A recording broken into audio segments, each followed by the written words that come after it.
Welcome to the Andy Staples Show. The first round of the draft is over. It is in the books. We got Scott Dochterman here. We got Ari Wasserman here. Scott's been handing out grades. He's been harsh. He's been mean. He gave the Bears a D. He gave the Lions an F on the Jahmyr Gibbs pick, which I'm ready to fight on that one because I think Jahmyr Gibbs is going to be fun with the Lions. But it was a very interesting first round, guys. We knew Bryce Young was going number one. And then we didn't know what was going to happen because we didn't know what the Texans were going to do. And when they picked CJ Stroud, you're like, oh, they fooled everyone. And then 2 minutes later, they've traded for the third pick and they're getting Will Anderson. That was a stroke of genius, man. Because for the whole week, we thought, okay, they're not taking CJ Stroud. That was what all the, everybody in our industry was suggesting. And then they took him, and you're thinking, oh, man, they were really just struggling with this pick. And then to jump back up and grab Will Anderson that's everything right there. To me, that was the move of the draft, getting Will Anderson and CJ Stroud. I feel like if I were a Texans fan, like that would be, what's the term? My dad always used to say this, pig and shit. I mean, you get you go PG rated happy as a pig and slop, or you can go all the way to pig and shit. Yeah, the pig's happy either way. But like, I mean, think about it. Like, you get the quarterback that arguably has the lowest or the highest floor of the three quarterbacks that were taken in the top four, and then you turn around and get the best defensive player in college football the last 2 years. Like, you want to talk about like nucleus to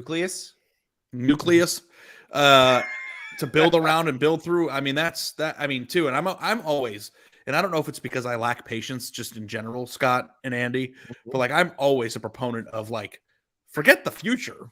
You get to have future picks. I want these guys now. And to be able to build both sides of the ball around guys that, really, because like Will Anderson's going to be a culture guy who produces. You know that for a fact. CJ Stroud is somebody I think who's ready to play pretty early on. I think that like being a Texans fan would be a very exciting, as an NFL fan, the NFL draft is so exciting because it's the promise of the future and things to be excited about. And like most fans get all geared up and, excited year round to watch this thing. And then they end up drafting an offensive guard or something. It's like, oh God, not that they won't help the team, but it's not exciting. Like, this is exciting. This is very exciting. And Will Anderson, basically the same person in the Alabama, they played different positions, but the same person in the Alabama locker room that D'Amico Ryans was when he played at Alabama. So I'm excited to see those two working together. And I'm excited to see CJ Stroud get a chance to run that offense because, the smoke screening of CJ Stroud kind of pissed me off. Like, the whole idea of, we think he's dropping. Here's all these reasons. You got the S2. You got the, he didn't go to the Manning passing academy, which everybody knew that. Everybody knew that last year. The S2 stuff was new, but it felt like people believed the Texans when they said they weren't going to take a quarterback. And then you had teams that were trying to get CJ Stroud to drop to them. Well, the Texans fooled you. Too bad. And now this dude's been dragged through the mud for nothing. Did you see CJ Stroud? Somebody asked him about the S2 in the last few days, and he goes, "I'm not a test taker. I'm a football player." And I thought that was like a nice little remix to "I Don't Play School" from Carl I was going to say, yes, great. Exactly. Come to play school. I love it. Yeah. I was thinking Cardale Jones all the way on that one. Yeah, the thing with the NFL draft that always irks me, and anybody who's listened to the show knows this, but sometimes I feel like the obvious thing that's out there to do isn't done sometimes because there's so much analysis and so much thinking that you overthink yourself out of the obvious. And like, honestly speaking, Bryce Young goes number one. CJ Stroud was the clear and obvious pick for number two, right? And that's what happens. And sometimes just taking the easy layup and doing exactly what you're supposed to do is really what gets the results. And, it's really hard to, which quarterback's going to be the best one out of all of them. I mean, I don't know. I don't even know if the teams who drafted these guys know the answer to that question. But like, when it comes to your position and who's out there, not overthinking it, I think that deserves. What was the grade? Was that just an A because it's obvious, or like what was your thought process, Scott? On which one? On Stroud? On Stroud, yeah. On Stroud, I think I gave him a B+.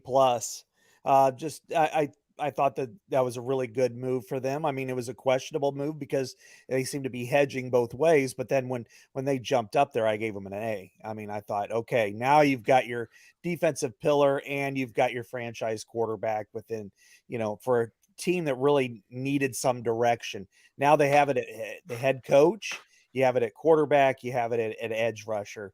Will Anderson's as good as we've seen in a long, long time. I mean, God, I think the stat from PFF was 134 hurries in 3 years and 62 tackles for loss, which is legit. That's just unreal. So I think you're right, Ari. And some of the things that piss me off about the draft process, and I love it and I hate it at the same time, is I hate the freaking echo chamber.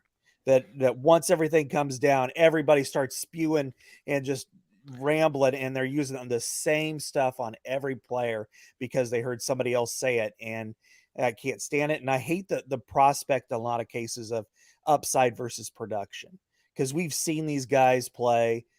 We know how good they are, and then it's like magic when it's like, just turn on the tape. Well, no shit. We saw that.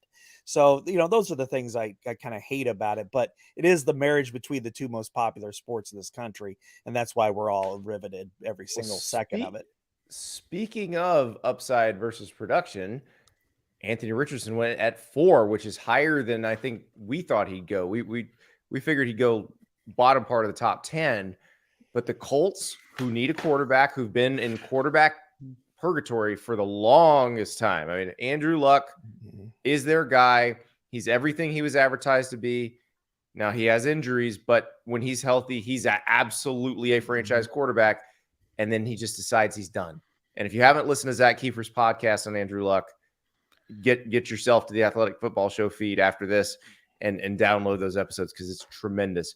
But he leaves and they wander through the quarterback hinterlands. They go with the old Phillip Rivers. They go with Carson Wentz, which was a complete disaster. They go back to the old man well with Matt Ryan. None of that worked. They needed a franchise quarterback, and what they said is, we will take the guy with the highest upside. Production Scott, be damned. Scott, you ever go over to those casinos in Iowa and have some fun? Yeah, a few times I walked out when I was in college and threw up in the parking lot because I just blew my rent. But I try to avoid it at certain times. What's the casino that's on the Nebraska border? It's in Council Bluffs. Yeah, Council Bluffs. One time I went there with Bill Landis and I played video poker, and I put $20 in, and I got dealt a royal flush. You didn't have to hold any cards. I got dealt it, held all of them, popped off $1,500 in 13 seconds. It was really awesome. The reason why I bring this up, Scott, is because, like, you know me, I'm a gambling temperament. Mm-hmm. And when it comes to the draft here, like, and I look at the top 4 quarterbacks who are taken, I think it goes without saying that Anthony Richardson has the lowest floor. Like, if it goes bad, it's going to go really bad. But I think that if you're the Colts, you go into this eyes wide open, understanding that about him. And if you're a Colts fan, you have to understand that this could be Josh Allen or this could be nothing.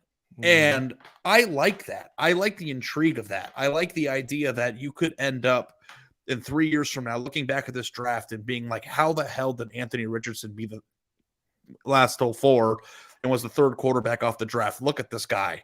I like the story that's going to be. I like how long it's going to take for him to develop. I like all the things about it. Like, if I'm a Colts fan, outside of the Texans, who got 2 of the best players in college football on both sides of the ball, I don't know if there's a pick that would make me more excited just to be engaged in the entertainment product that is the NFL, more so than Anthony Richardson does.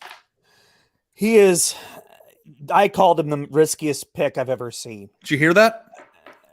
So that's, you're betting on a lot, because he was the only Power 5 quarterback in the last 3 years with at least 300 attempts who completed less than 54% in a season. The thing that tough. That was interesting to me, and Chris Vanini and I were eating lunch a few weeks ago, and he told me about the story that he ended up writing about what Dilfer said. Mm-hmm. And Dilfer said the main metric that he takes into account when deciding whether or not a quarterback is going to make it in the NFL or trying to project that is how many college starts that player has had. And there is a correlation between lack of starts and lack of experience in college to success in the NFL, and that Anthony Richardson obviously was 13 starts total, is kind of, it's like, you want to talk about risk. The guy hasn't really played all that much football in general, let alone, high level football. So like, I know, but I think that if you're a Colts fan, you have to go into this understanding that, hey, this might go off the rails, but in the top 5, it's okay to swing for a 510-foot home run, 510-foot homer. Our pal Max Olson has joined us. And Max, Hey, what did you think guys. when Anthony Richardson went 4? So my brother is a Colts fan, Oh, and we were texting about this all day and kind of just like, hey, what do you want here? Obviously kind of not that much certainty about how like 2 and 3 might go, right? You kind of could hold out hope a little bit that, I don't know, maybe Stroud could fall there. He didn't, obviously. And as the pick was coming up, I was nervous for him. And like after all the roller coaster journey we've been on through this whole draft process, I was going to feel bad for him if it was Will Levis. So when and so that just was my gut feeling ultimately when it came down to but it. not Richardson, because both have production issues coming out. I know. They're both risky. And for whatever reason, my gut instinct was fist pump when it was Richardson and not Levis for him. I don't know. I'm not like, I don't have like my one NFL team that I'm obsessed with and stuff. So I kind of look at this impartially and like, but I think if I were like a Colts fan, I would ultimately be happy with that decision. Well, that's what the football people I talked to, they did not trash Richardson's production as much as I thought they would. Okay. I expected more of that. And then the Noah in the chat mentioned this. The Shane Steichen hire in retrospect was a big tell on what Indianapolis was going to do. Steichen obviously helped make Jalen Hurts a much better quarterback at Philadelphia. And I'm thinking back to Jalen Hurts in 2016 when he had 13 starts under his belt. Mm-hmm. I would have never imagined what we saw in the Super Bowl from that guy. So it is possible that you can grow. But the difference is Jalen Hurts then started all of 2017, except for the second half of the national title game. Mm-hmm. Then he saved Alabama's bacon in the SEC championship game in 18 and started a full season in Oklahoma after that. So he had a lot more experience. So the question is, will that matter? And it's interesting because I still go back to 2021 and think about, Dan Mullen, who obviously that season did not go well for him. He got fired. But when you saw him and Emory Jones, Anthony Richardson and Emory Jones in spring practice, you didn't at least think about maybe think that guy might be more special than the other guy, and maybe I should just build the offense around him. Yeah, that one's still confusing. And to be clear, I'm definitely not rooting against Will Levis going forward here. And for a minute when Richardson got picked, I thought about tweeting like, I think Anthony Richardson will have a better career than Will Levis. But you just got to tag Old Takes Exposed. You're going to tweet stuff like that during a draft, right? Like I just felt there's a high backfire chance to say something like that tonight. Well, the thing that's so interesting to me about this Colts pick is, and I guess you can go back and look, but it's like the Colts weren't going to get out of the first round here without drafting a quarterback, right? So it's like, no, they had Bryce Young, CJ Stroud, and were already off the board. So it's like they're taking a quarterback. Anthony Richardson's kind of like it's between him and Will Levis. And it's like that's who, if they might have wanted to gamble, they might have wanted to go to Council Bluffs and throw up in the parking lot. Internally, that might have been their preference, but now they've got plausible deniability to say we had no other options. Like they have, I think it's set up perfectly for them. Well, so I was going to say I was on the other side of the state for that one on the real side, but anyway, I'm just Did you throw up because you lost or because you drank too much? Were you in the I-80 truck stop? No, well, yeah, south of there, but yeah, there's a pizza hut in there. The thing is, I think when you're there is now probably, but between Richardson and Levis, that's the path I'd go to is Richardson, because with Levis, I get this Blaine Gabbert feel. Good quarterback, but is he going to be great in the key moments? And I don't know that that's the case. Now, Blaine Gabbert's been a nice journeyman. He's still on a roster. He's still making money and doing, backing up Patrick Mahomes. That's not a bad gig right now. But Richardson, yeah, you want to either swing for the fences or try to get hit by a pitch. That's what I felt like between Levis and Richardson. You're saying it's like that SI cover of who's the pick between Cam Newton, Blaine Gabbert, and Jake Locker. Yes, exactly. Guys, I'm going to say something that might be the dumbest thing ever said on this podcast. Okay, a lot of competition. There. Let's go. Okay, because I'm not like a talent evaluator, and I don't. But Mahomes is a freakish athlete, right? Like, yes, just based on. So, like, outside of Mahomes, which are the quarterbacks? And again, I might be having a huge brain fart and can't remember it. But what quarterbacks were taken based only on freakish abilities that were hits in the NFL? Josh Allen and Cam Mahomes Newton. Mahomes wasn't taken on freakish athletic ability. He was a great thrower in college. He just I know. He could throw stuff. from every single angle and 5,000 yards in college. Yeah, but I'm saying like this Lamar exact maybe type of pick where like Lamar was Lamar was a good entertaining passer in and college best too. Yeah. I think you can make the case that Lamar Jackson's the best college football player of all time. Like, I don't even know, like, what pick I would compare this to.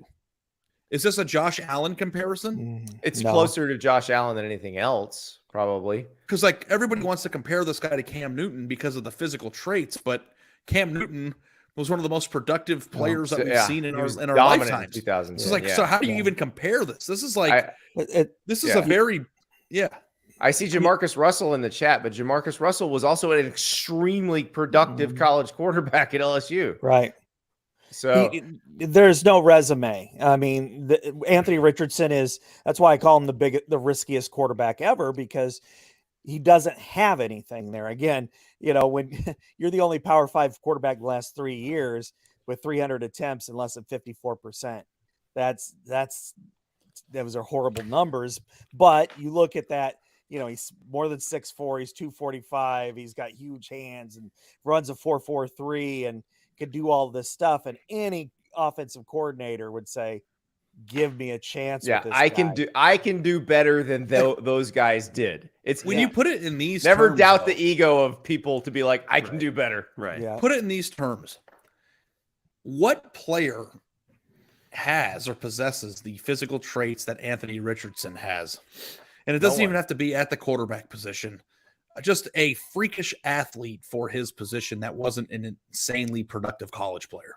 There is no one. Like, Myles Garrett is probably the freakiest athlete, but Myles Garrett was very productive in college. But the fact that he was able to have these traits and somehow make it through his college career without being a one-man joystick is unfathomable. Can we not? I don't want to like do revisionist history here, Andy. Like, why wasn't Anthony Richardson a 2-year starter? Can you explain that to us? Because Dan Mullen was going to start Emory Jones because Emory Jones had waited his turn. But there was not a mid. I mean, I know there was some games like Alabama that year where he got to play a little bit more. There was he also hurt his hamstring on a long touchdown run against USF early, and that sort of ended the controversy because he couldn't really go. And so, actually, did he even get in against Alabama? That was one of Emory's better games that year. Was it? Okay. Was the Alabama game, and they actually kept it very close, but. Yeah, it's.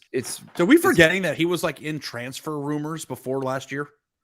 You're right. Well, it wasn't that Bama game. I was thinking of a different one. Yeah, no, I mean that's the thing. It was a very situation, and then they started him at Georgia against Georgia, and it felt like it was Mullen saying, "Okay, you asked for this," and then he gets thrown into the most impossible situation ever against the best defense in the world. Oh, it was the Georgia game he got to play in that year a little bit, right?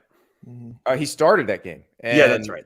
Yeah, it was an unmitigated disaster right there at the end of the first half, and just terrible. And it's in the college game, though. If you have those traits, usually that's the baseline need to be a stud in college. Doesn't mean that it projects you don't usually see this where wasn't very productive in college, but then turns out to be one of the greatest players in the NFL. Usually being that productive in college is the given. And then the wild card is whether or not that translates to the league. Yeah. So this is like an interesting case study too, of just what do physical traits actually mean and how much capital moving. Like, I mean, this could be a precedent setting pick either way. Well, right. And we'll see what they do with him. But the other guy who we were talking about for having great athletic traits and a big arm and great size, was Will Levis. But it doesn't compare to Anthony, does it? No. On Tuesday, though, we had this random Reddit post.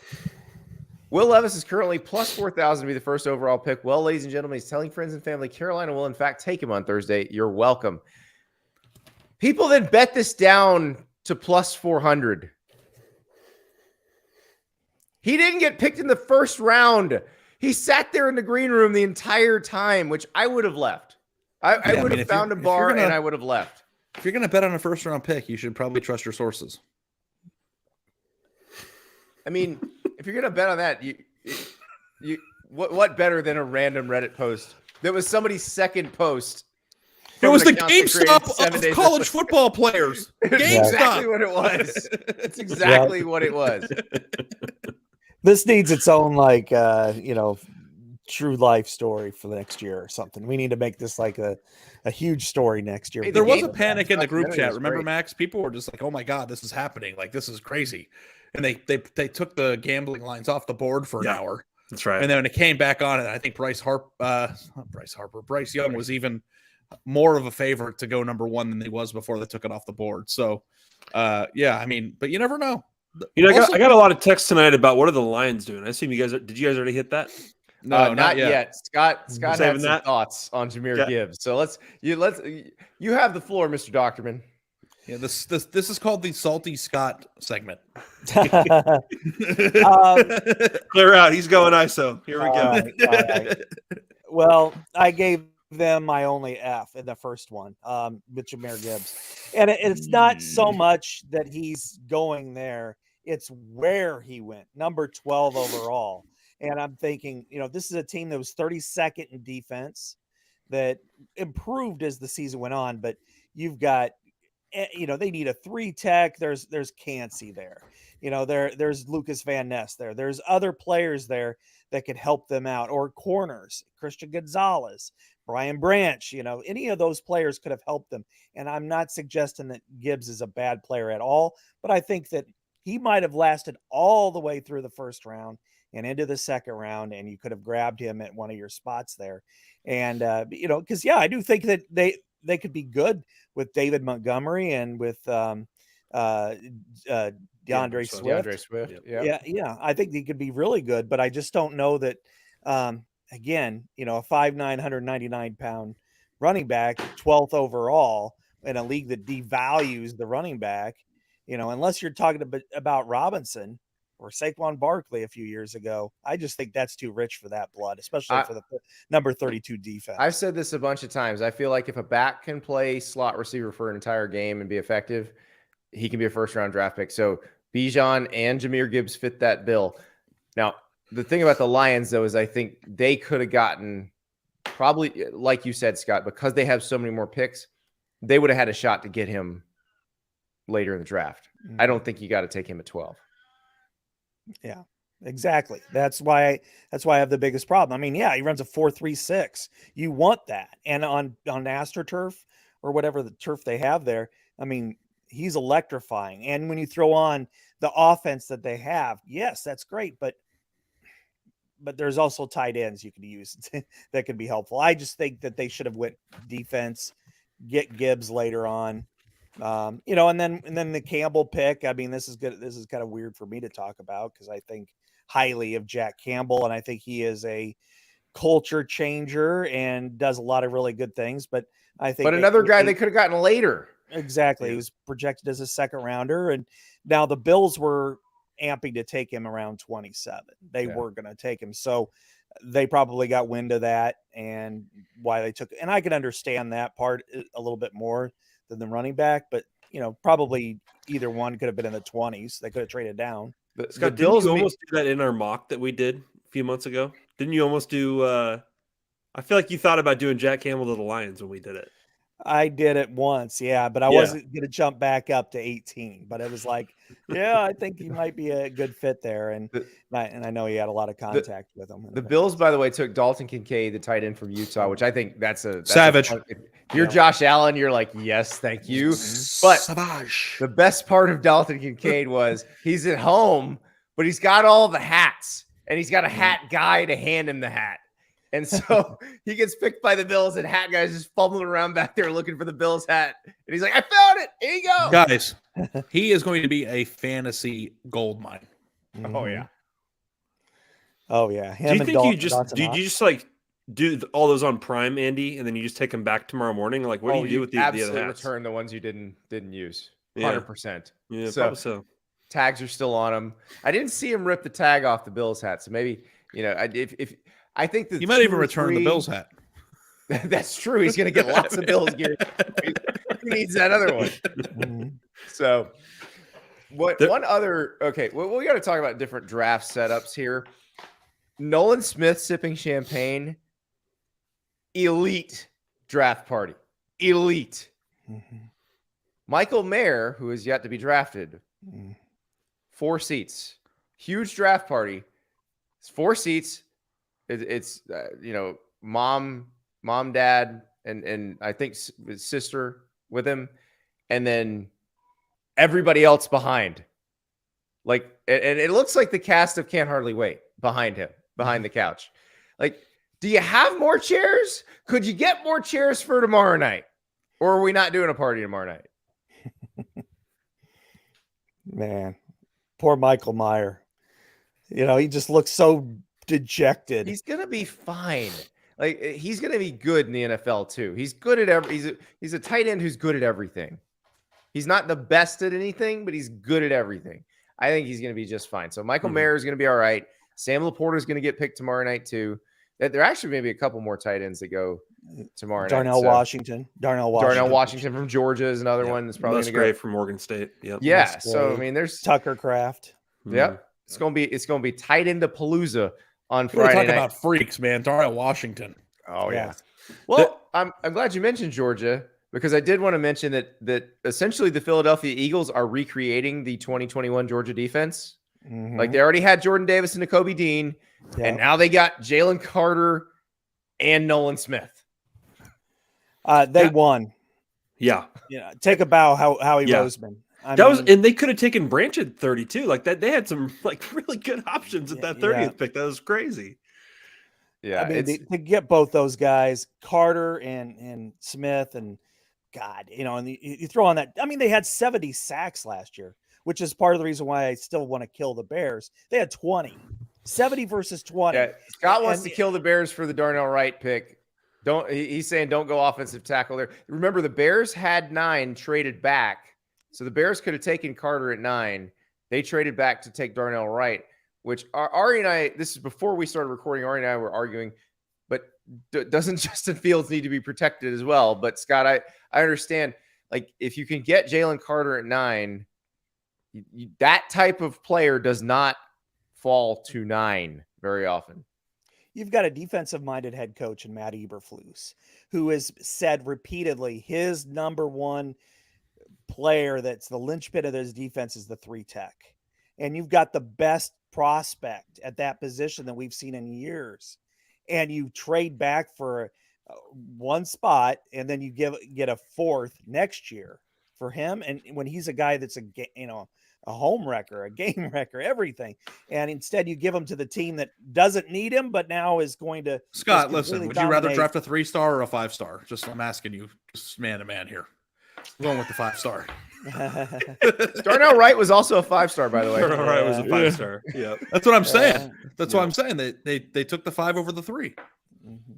Jalen Carter was a 5-star. Oh, yeah. Sorry, who's the other one? Jordan Davis. Jordan Davis. Sorry, they're the same person in my head, so forgive me. And now they're teammates. If you can believe it, one is actually much larger than the other. Yeah. And the small one weighs 300 pounds. Andy, so. when we were with Carter a few weeks ago, or months ago now. For the championship game, yeah. Yeah, that guy's a savage. I asked him straight up, like, if $1 million were at stake, do you think I could get by you one time? Nope. Think about the adrenaline. You don't think like if I had a million, could you block him? Could I block him one time? Nope. Do you think like if I knew that if I successfully blocked this man on one rep, I get $1 million? If like those mothers who pick cars up, he wouldn't even have to try. Are you thinking like this is like a Nike? Are you pads or like this is like a Nike camp rep? Like pros versus Joes. Which one's harder? It's harder to block without pads, so I'd want the pads, right? He's going to destroy you anyway. You do it. There's no. You don't think I could harness the mother adrenaline rush of picking up the car to save their child, lifting the car off the baby? You don't think I could get any of that? You're just imagining Liv's college being paid for completely, and I would do despicable things for $1 million. Low man wins. Does that apply in this situation? No, this is not. Like I'm not a small Even dude if Jalen either. Carter did not get low, he would still knock Ari on his ass. Yeah, those heavy hands across your head, man. But I'm not like, yeah. I mean, I'm not a small guy though. Experienced an elite head slap? It's something. I don't know what move he's coming, but I'm just saying, like the adrenaline push of that rep, and he probably wouldn't be all that juiced up. I'll give you the advice that the late great Mo Collins gave me at one point when I was attempting to block first rounders and not succeeding. Mo had been suspended. He was the starting left tackle at Florida, and he'd been suspended for taking something from an agent, and so his punishment was having to play next to me on scout team. And at one point, he was so sick of me getting run over and essentially being in a pile behind him that he just turns and he looks at me and goes, "Andy, hold your ass off." And so I did. I don't know what that means. If you holding, the thing that's illegal. Oh, hold your ass off. Okay, yeah. Got it. I was thinking about you grabbing your own butt cheeks. Yeah. Okay. Yeah. So I tried it. Didn't work. You could try that against Jalen Carter. Wouldn't work. Yeah. Could you imagine if like that was like if we could just get him to participate? Somebody said it would be hilarious watching Ari getting blown up by him. Like if that was like a bet off of a game, like whoever loses would have to drive. Like if he would participate in one rep, I would do it. I would put a helmet on and shoulder pads and do everything I could. I would enjoy watching it because I'm just telling you, as a fairly normal human being who's attempted to block first round draft picks before, you don't understand until they're coming at you. I'm just saying, if there is a certain level of financial security that could become a windfall for you, that the adrenaline of that potential, it's like, do you think I could run a 6-minute mile if I knew I could get $1 million? No. Like, wouldn't you just push through the awfulness of it for 10 minutes? For 6 minutes, not for 10. Or for 6 minutes. Yeah. Like I'm saying, like I could never run a 6-minute mile now. I could never run a 6-minute mile now in a million years. But if somebody said, "Ari, if you run this mile in 6 minutes, I'll give you $1 million," I would run a really fast mile. I think you running a mile for time might be our bet for the Alabama Texas game. That is what I've been doing a bit this spring, running miles as fast as What's your mile time? Not good. Not going to disclose here. So I've been doing Orange Theory. Ooh, they will test you every once in a while on your mile time. So, I could say I could run one lap, so a quarter of a mile at like 7.5 or 8, and I am absolutely toast after that. Yeah. I've been doing it on the street. I haven't done like the treadmill mile. I'll have to do like a real treadmill mile and see where I can come out. The last time I did it, I did 6:40. But don't they think that running on the street that was a lot heavier though? I haven't done it. I have not done that in a while. No, running the street, I think it's probably easier as long as you've got something to pace you.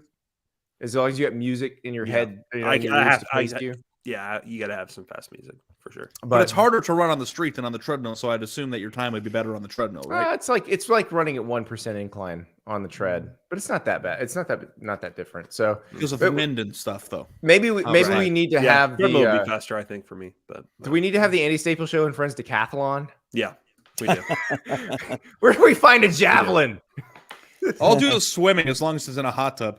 I don't think there's any swimming in a decathlon, so that's good. We do the steeplechase, where we jump over the bars and land in the water. I always hate that because I always wonder, man, your socks are all wet, your shoes are all wet. Doesn't that suck? It would be terrible. It'd be awful. What a terrible event. What's right, the guys. one where you swim and run and Triathlon. Yeah, Triathlon. triathlon. How Very about similar words. How about biathlon? Cross country skiing and target shooting. You cross country ski with a rifle strapped to your back, and then you target shoot. So While you're skiing, or do you stop and then shoot? you're on skis. While I know, you- but while you shoot. are you moving while shooting? No, you're not. You're not in motion. Okay. That's pretty badass just to think about some guy going down a hill picking off birds while he's on his It's way it's down. basically how to become a James Bond villain. Yeah. Well, it's how the Finns defend themselves against the Russians. But This is a very odd podcast. They're in NATO guys. now, so it's all good. I do have a draft question for you guys. All right, go for it. Thanks for Okay. bringing us back, Max. You got it. Smooth transition there.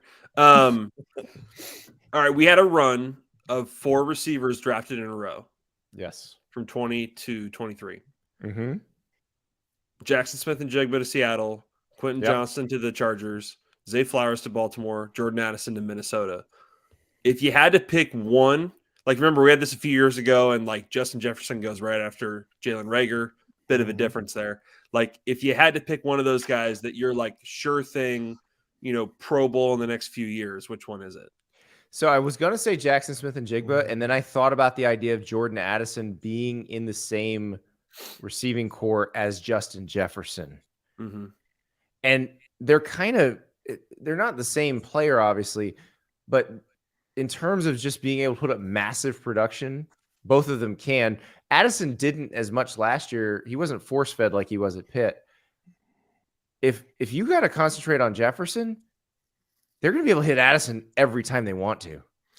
But what if it was just you have to pick one of the 4 and it's for your franchise? Probably Jackson Smith and Jigba. But I just, the idea of Jordan Addison and Justin Jefferson together is pretty terrifying. Jackson Smith and Jigba and DK Metcalf is pretty cool too. And Tyler Lockett. Yeah. Tyler Lockett. It's a sweet group. I love Zay Flowers to the Ravens. I think with Lamar Jackson, the way he runs, how quick he is. Odell. You have Odell there too. I think that could be special. Mark there. Andrews. Mm-hmm. I think I just throwing in the fit component to it now. I kind of lean with Addison too, Andy. But yeah, JSN, we also just haven't seen him play in a while, so like I feel like it's also easy to underestimate how freaking good he is. By the way, if you play in the AFC West, you better have some big ass corners. Mm-hmm. I'll just say Quentin this. Johnston added to Mike Williams, like added to the Chargers receiving core, is that they're going to be huge. Jackson Smith and Jigba is the only person I've ever seen that can change his body motion while in the air, or like the direction of his body. Yeah. But that's the thing too. It's just if it turned out that one of the other 3 were turned out to be Justin Jefferson, then that's I don't know. That's hard. Max, I want to run this by you. Do you ever think you'd see 4 Big 12 line of scrimmage players in the same first round? The brand has never been stronger. I mean, it's probably Seriously. Brett Yormark. He probably deserves the credit for that. It's pretty. I mean, super impressive. I think Anton Harrison was one of those guys that you kind of heard some whispers that he might be moving on up here at the end of this process. I thought Felix Anudike-Uzomah going to the Chiefs was awesome. I mean, good for that kid to stay in state like that. It's funny when you talk to like Big 12 coaches, like Tyree Wilson's a great player, and I'm not going to take anything away from him. They were more scared of Will McDonald than Felix. Yeah. I think in terms of, I think obviously Tyree checks all the boxes in terms of the measurables, and is just a terrific player. But in terms of disruptive pass rushers in the Big 12, Felix Anudike-Uzomah and Will McDonald, those guys really got after it these last 2 years. And so pretty cool for them pretty cool to see it pay off for them. And then, good for Tyree, obviously, to not, you don't go top 5, but don't have to deal with much of a slide there too. Yeah. And I think Tyree doesn't go in with unrealistic expectations now. Plus he's across from Max Crosby, which can't hurt. No, for sure. And I think we should all like take a shot or something and celebrate Iowa State now ending that 50-year curse. Woo! Congratulations, over. Cyclones. 143 teams had first rounders since their last one, 3 discontinued programs, Canadian school, a no school. It's all out the window since the That's Houston right. Oilers drafted George M. Munson back in 1973. So now that's over with, and they never have to hear it again. The new streak of having a first rounder every year starts now. Hey, So as you've noticed, I'm sure, Scott, Will McDonald, Brees Hall, Alan Lazard, all in New York Yes. with Rodgers. Wild. They just need George Neal all right. or something to go there.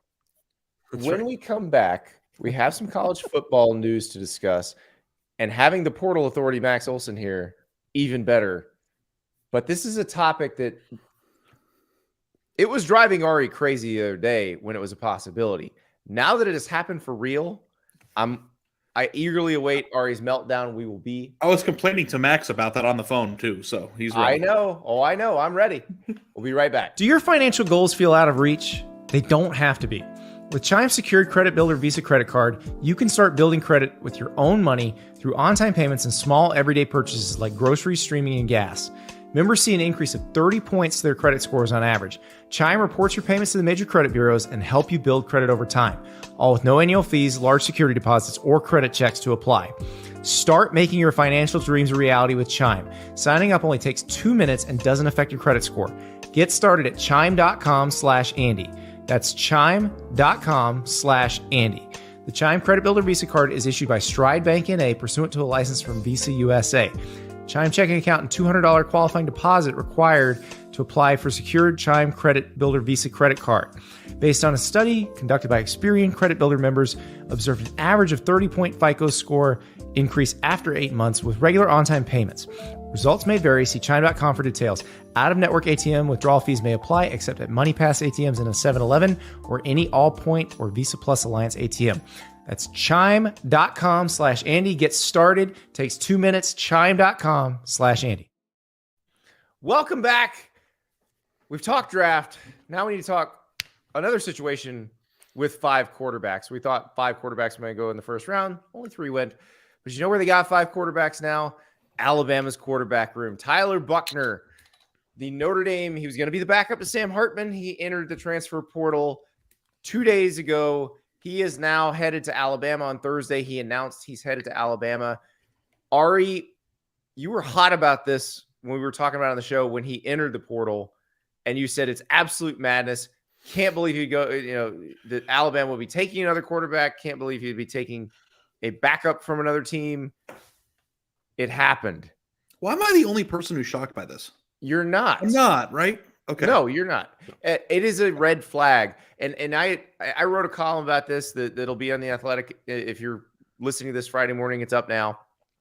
If you're watching the live stream, it's not quite up yet. But I have the chip in my head that says, do not predict the end of the Alabama dynasty. Do not say the Alabama dynasty is done. And I don't think the Alabama dynasty is done.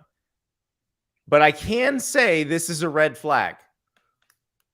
Because if Tommy Rees, who is the new offensive coordinator at Alabama, he came from Notre Dame, if he had come and then gotten Tyler Buchner, who was going to be his starter at Notre Dame, or, was a situation where Buchner was coming off the injury, which he was injured most of last year, but he played in the Gator Bowl. But if Rees had left Notre Dame right after the season, gone to Alabama and grabbed Tyler Buchner in the previous window, I'm like, oh, that's his ace in the hole. That was his opening day starter in 2022, and he was hurt, but now he's back. Except we just watched Tommy Rees recruit over Tyler Buchner 3 months ago to take Sam Hartman. That is historically accurate. Yes. That does not give me confidence. I was thinking back, and I think I mentioned this to you, Andy. I had a conversation with a staffer at an SEC school back in August, and we were talking about the portal and about how far out they advance scout and really think about this stuff. And they mentioned back in August, Alabama's taking a transfer quarterback this offseason, right? Like they just were looking at it and they're like, seems like it probably, in trying to kind of forecast how this stuff was going to go. And I guess you kind of have to ask, like, why didn't they in December, right? Like, if you're going to, I mean, I know there's like an order of operations to this, obviously, but I'm and assuming the timing of the OC yeah. hire matters to that. But like, I don't I'm know assuming if they you're went into making this a decision in April. Like, should you have taken one in December? Yeah. Well, but you couldn't take one in December because it took that long for Bill O'Brien to be gone because it didn't the Patriots OC job have to open? It's funny because everybody knew he was going to be the Patriots OC, but that job didn't open until the end of the NFL regular season. And then Alabama had to, unlike other years, and I actually wrote about this too, Georgia had Mike Bobo waiting in the wings, much like Nick Saban always had some ridiculously overqualified person waiting in the wings when a job opened up. And, Kevin Steele qualifies as that, the new Alabama defensive coordinator. He's worked with Nick Saban on multiple occasions before. But for the OC, they went outside. They talked to some different people. They talked to Washington's OC, and then they go talk to Tommy Rees. And so they were bringing in somebody from outside the family. And yeah, all that stuff was done. All the quarterbacks who were going to move had moved at that point. Now, I think they take Eli. Well, it's funny that he brought that up because I was having daydreams of like Alabama starting quarterback DJ Uiagalelei. Yeah, like is that like can you just like fathom that? I was just daydreaming. He would have been available. He would have been available. Who else would have been? Who else would have been available? Devin Leary, Sam Hartman. Devin Leary, right? Exactly. Yeah. Why do you not get Sam Hartman then? Now, it makes you believe the Drake, maybe not the dollar figure on the Drake May rumors, but Drake May was once committed to Alabama. Yep. Like it would have made sense to at least reach out to somebody and be like, hey, you think maybe? Guys, a week ago, this was not a secret. They were making a run at Tyler Van Dyke. Right, exactly. Which that's not Drake May, and that's not Sam Hartman. Like neither Tyler Van Dyke nor Tyler Buchner nor any other quarterback that I can think of named Tyler at the moment. Tyler Palco, probably not either. But I just don't see that being necessarily a huge upgrade over what you've got. But let's hear Nick Saban because he was on with Reese Davis. He was at the draft to see Will Anderson and to see Bryce Young get picked. So let's hear Nick Saban with Reese Davis. Both those guys leaving big shoes to fill for sure, particularly Bryce. And the news came today that you got a quarterback out of the transfer portal and Tyler Buchner from Notre Dame. What went into that decision and what do you think his opportunity is? Well, we wanted to give our quarterbacks in our program every opportunity to win the job in the spring practice. And, we felt like we needed to add some competition in the room. And, Tyler was certainly a guy that, was going to be the starter last year at Notre Dame, got injured, played in the bowl game, played very well. So we thought he would add a lot of competition. And we think he's got the right kind of character and attitude to be a positive influence on our team. So the unspoken piece of that is after he says we wanted to give everybody on our roster a chance to win the job in the spring, but nobody won it. They had their chance. Yeah. I'm looking at the 2023 on-3 transfer portal quarterback rankings. Okay. And I'm sorry if that's offensive, Max, because I know you're the ranking king. But I just was curious if you had to guess what he was ranked before anybody transferred. Who? Tyler Buchner? Tyler Buchner, yeah. Sorry. Space for a second. On this list. You mean where does he rank among the quarterbacks? The quarterbacks that were in the portal cycle? Yeah. Well, they gave him a pretty low grade. They gave him an 87, I want to say. Yeah. It was 22. Yeah. Yeah. But I think let's think about it from Tyler Buchner's perspective. You go in the portal, you take a visit to Alabama. We'd heard there's some other schools in the mix here, potentially that could offer a starting job, right? Mm-hmm. He's not canceling those visits and committing to Alabama like on the spot unless he really likes what they're telling him about his chances of being the guy there, right? Yeah, I don't think Nick Like Saban he wants to get on the field. The kid has not played that much. I don't think Nick Saban promises a job to anyone. No, I don't think It's so. not either. his MO, but they probably gave him every indication of you're going to have a really good chance to win this thing. And so if you're Jalen, like as we're recording this, Jalen Milroe and Ty Simpson still on the roster. We've not heard anything about them going to the portal. Eli Holstein and Dylan Lonergan are the freshmen. I didn't expect them to move and didn't really expect them to compete for the starting job either, even though I texted Ari after Dylan Lonergan's series. I'm like, got my new favorite Alabama quarterback.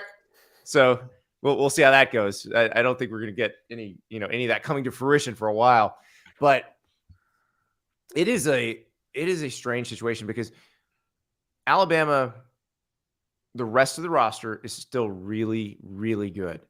It's still competitive with anybody in the country. The problem now is, and Alabama did this to everyone. They have had 7 seasons consecutively of NFL starting quarterbacks as their QB1. Think about that. Mm-hmm. From the moment Jalen Even Hurts, when it went wrong. Even when it went wrong. Right. Yeah. From the moment Jalen Hurts replaced Blake Barnett in Jerry World against USC in the 2016 season opener, they have had an NFL starter as their quarterback. Mm-hmm. Also, Mac Jones and Bryce Young were committed to other schools. Like they went out and got the guys they wanted too. Yes, exactly. And now they've had Drake May flipped from them. Like Drake May would be the guy now had he gone to Alabama. Yeah. And I mean, I don't mean transferred to Alabama. I mean, signed with them originally as intended.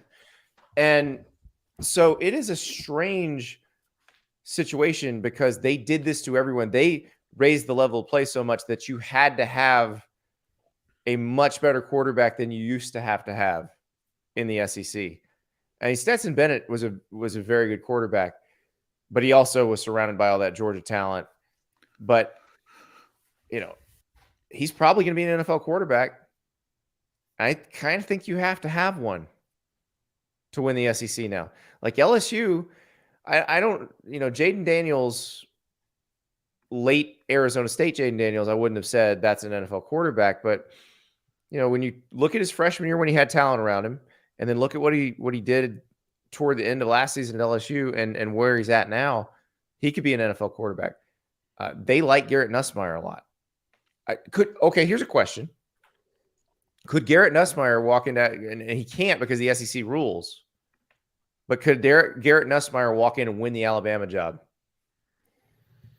against all those other guys? But that's the thing. Like, what are we supposed to think? It probably leads to too much jumping at conclusions here, but like, what are we supposed to think of Milroe and Simpson? Let's play the game. Let's play the game. Carson Beck, Brock Vandagriff, Gunnar Stockton, or the Alabama QB room.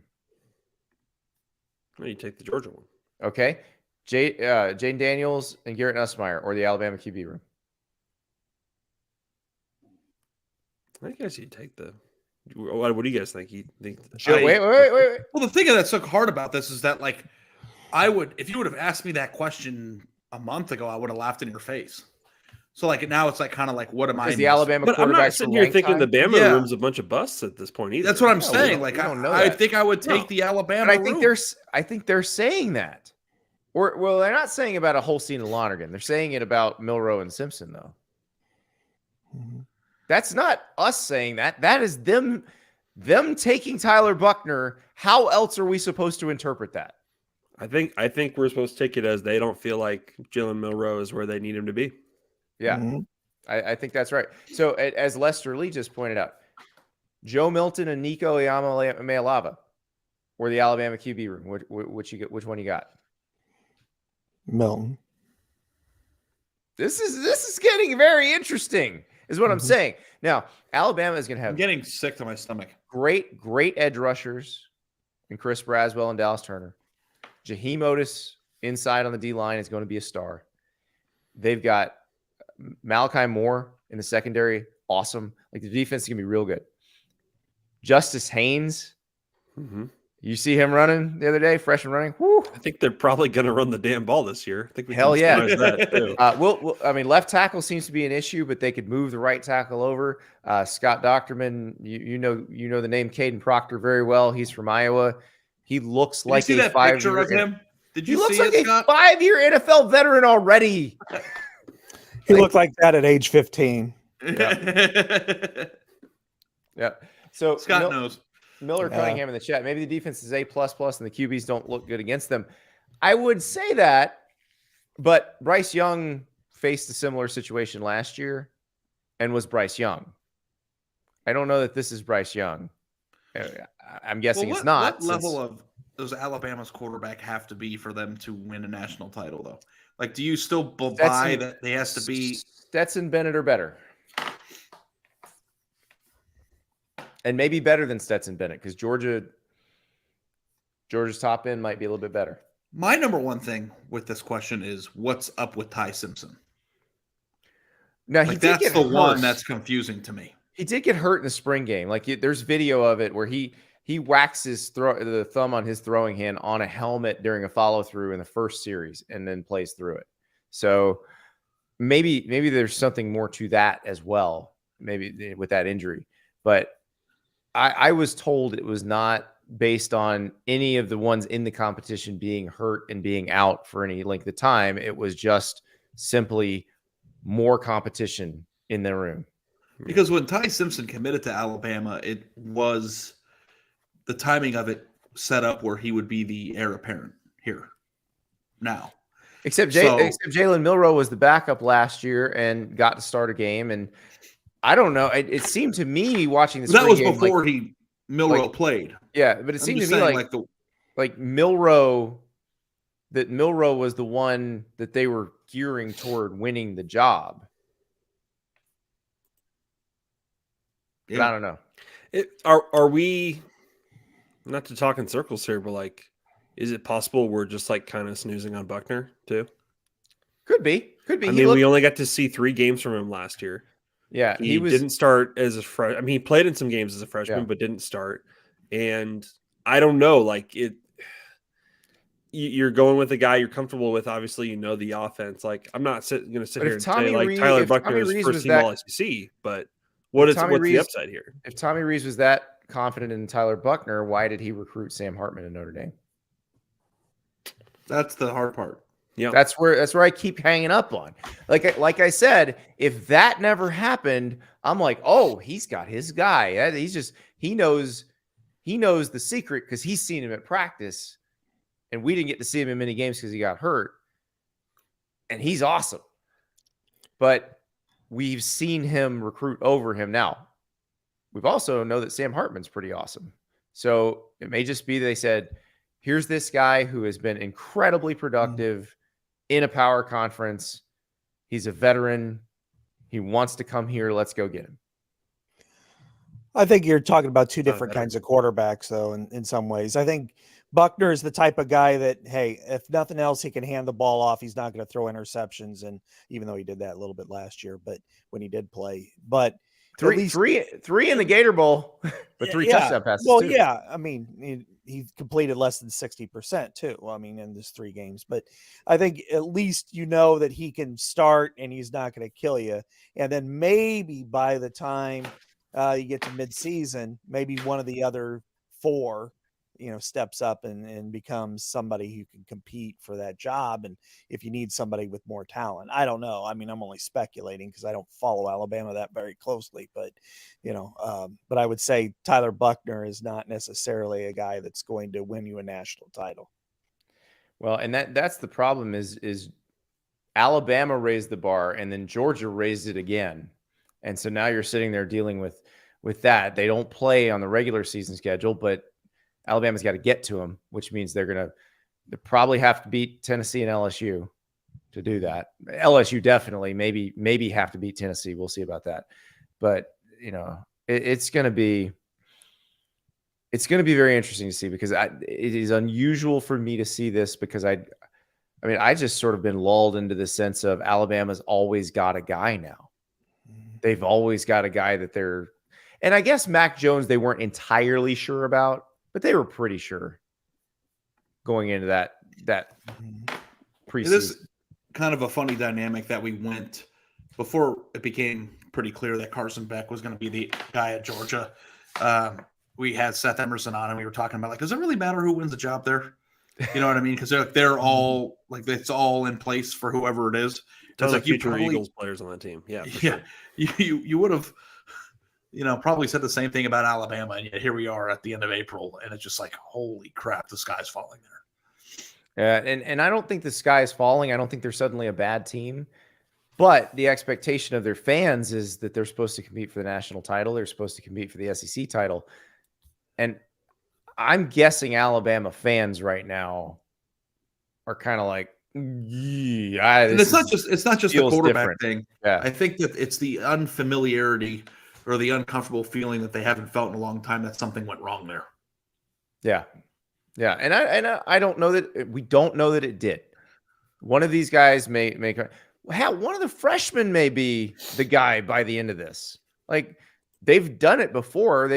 They went into that USC game in 2016 planning to play Jalen Hurts with an idea that he may never give up the job after you put him in.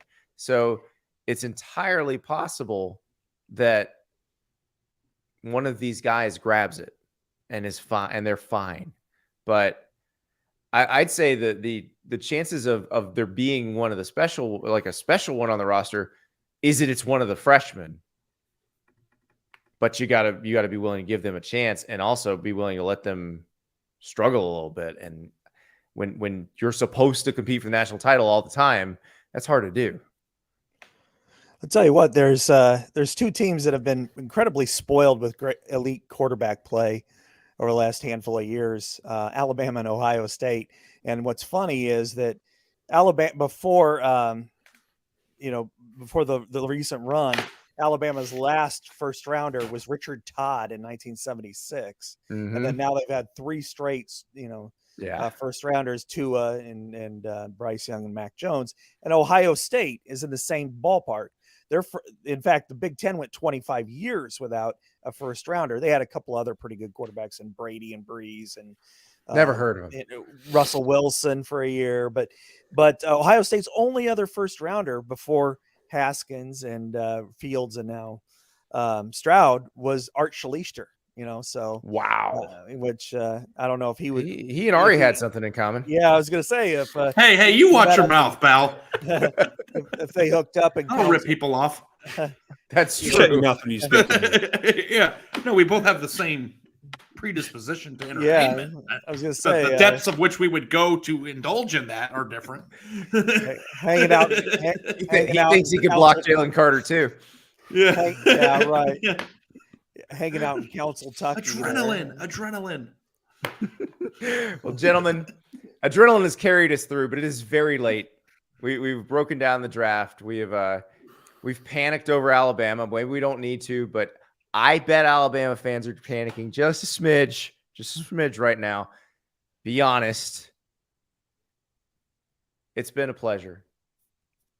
Ari, you get to go on your honeymoon finally. You're out. Turks and Caicos, here you come. Mm-hmm. Tarp Man's been off, married baby. a Here year. we go. Let's go. I will leave all of you with that image, and we'll talk to you on Monday.